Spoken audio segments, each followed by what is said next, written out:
Friends, from this video, let's try to understand what is customer lifetime value. Customer lifetime value is the amount of profit a customer delivers to your company for as long as the customer is buying from you. It is typically calculated as the net present value of the profit you will earn from all of a customer's purchase over the time. When you know your customer lifetime value, you have an extremely powerful tool that helps with attribution to the customer relationship. See, these are the basic elements of customer lifetime value. First is attract customer, second is acquire customer, and third is give better services to the customers.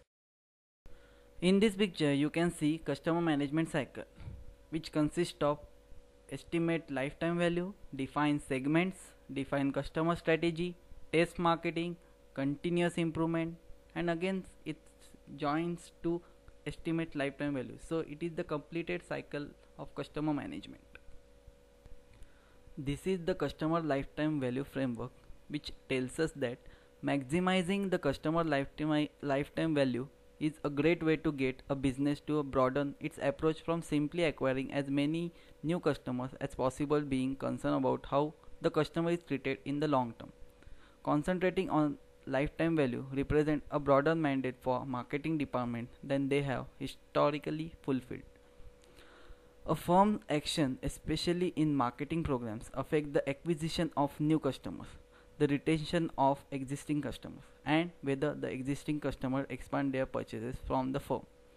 These components make customer lifetime value the present value of all future profits obtained from customer over his or her life relations with the firm. Customer equity, which is the sum of the lifetime value of current and future customers, in turns affects the overall value of the business.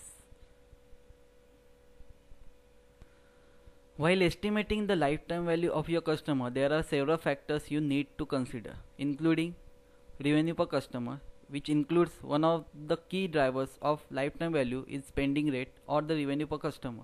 Another is retention, in which increase in retention rate reduces customer service cost and increases revenue per customer. Next is additional purchase, in which existing customer may take additional purchases that could increase their lifetime value. Next is referrals, in which when your customer turns into advocates, they recommend their friends, co-workers or relatives to your company. Referrals typically tend to have higher retention rates and the spending rates. And last is cost, which includes lifetime value computation should apportion cost to the customer. This cost includes cost of services or products plus variable administrative cost as well as the acquisition cost. See, above is the process through which the customer lifetime value is generated. The specific advantages of internet as transaction and communication channel present new opportunities for business to create a long-term relationship with their customer. The level of e-service quality is essentially component of the customer-centric strategy. The paper presents a predictive method of establish the optimum level of e-service quality, taking into consideration customer satisfaction, customers' profitability, the competitive condition of the market, and the company capabilities.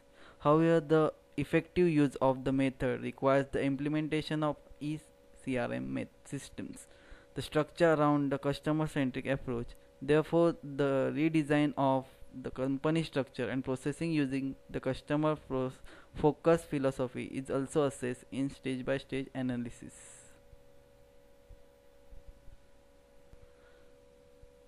Customer lifetime value estimation allows marketers to address a number of important decisions in financial control manner.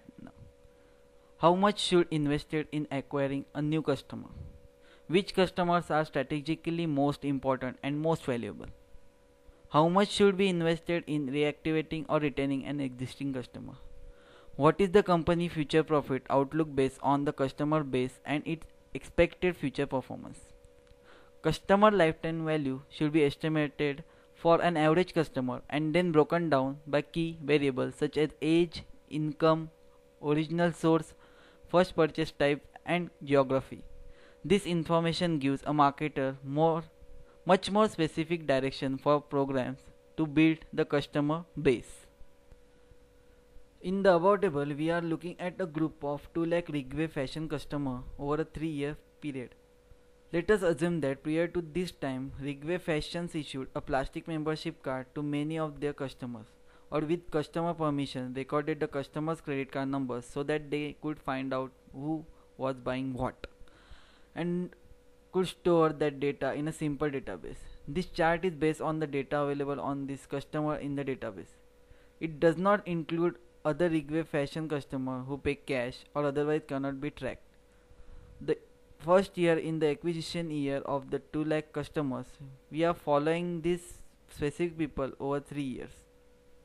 The store will be acquiring other customers during this time. We are not tracking them on this chart. This is the way lifetime value tables are constructed.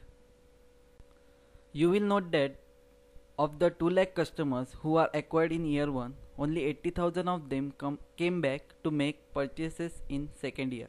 That means that Rigway retains only 40% of the customer that they acquire in year 1.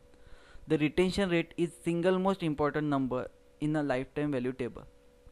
It is a measure of customer loyalty and is something that you as marketer can modify by your marketing strategy and tactics.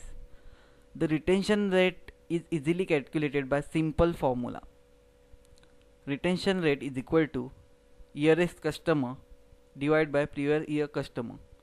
In above example, year X customers are 80,000 and previous year customers are 2 lakhs. So retention rate equal to 80,000 divided by 2 lakhs, which equals to 40%.